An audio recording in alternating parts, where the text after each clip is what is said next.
En nous réunissant ici ce soir, c'est la énième manifestation du dynamisme du GRAN, de cette action extraordinaire que le GRAN a pu faire, qui consiste à éviter le cercle vicieux de tous nos problèmes, de tous nos blocages historiques, pour déclencher un cycle vertueux du bien à faire à notre cher pays. Et ce cycle vertueux a vu la collaboration harmonieuse, vraiment fraternelle, d'Haïtiens de l'extérieur avec des Haïtiens de l'intérieur. C'est une soirée de levée de fonds. Nous sommes contents de vous voir parce que nous partons de l'hypothèse raisonnable que nous prenons l'argent. Parce que ouais, nous estimons notre projet plus grand à 50 millions de dollars quand il sera terminé. Parce que là, c'est sur 24 carreaux de terre que nous l'avons là. À Génie-Paillé, 3e section rurale de Milo.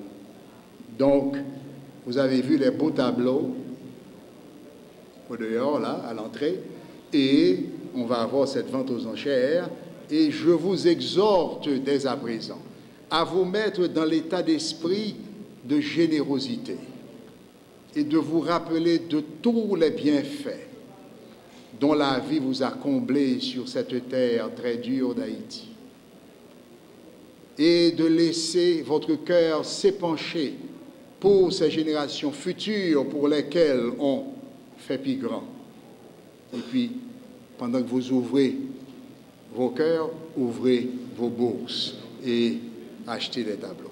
Le GRAN, groupe de réflexion et d'action pour une Haïti nouvelle. GRAN Monde.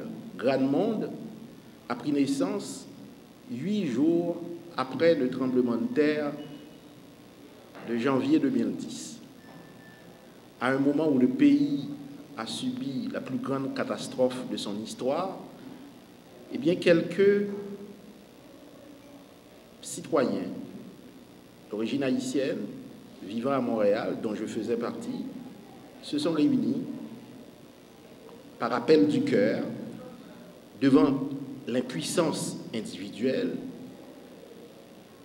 de façon à pouvoir trouver une façon de fédérer nos faibles énergies et nos faibles moyens devant cette catastrophe extraordinaire, de manière à pouvoir porter secours, appui, soutien au pays qui a été durement frappé. Alors on s'est réunis le 20 janvier à l'École polytechnique de Montréal, très symbolique d'ailleurs, école d'ingénieurs qui forme des ingénieurs dans toutes les disciplines, et de manière à ce que l'on puisse apporter un concours, si symbolique soit-il, à ce pays qui a été durement touché. Mais on avait très bien compris également que ce n'est pas une affaire d'ingénieurs. Reconstruire un pays comme Haïti, on ferait mieux de dire construire un pays comme Haïti, eh bien ça prend plus que des ingénieurs. Malgré tous les talents des ingénieurs, ça prend plus que des ingénieurs. Parce qu'il faut rebâtir des têtes, il faut rebâtir des esprits, il faut rebâtir des cœurs, il faut rebâtir une citoyenneté, il faut rebâtir le vivre ensemble.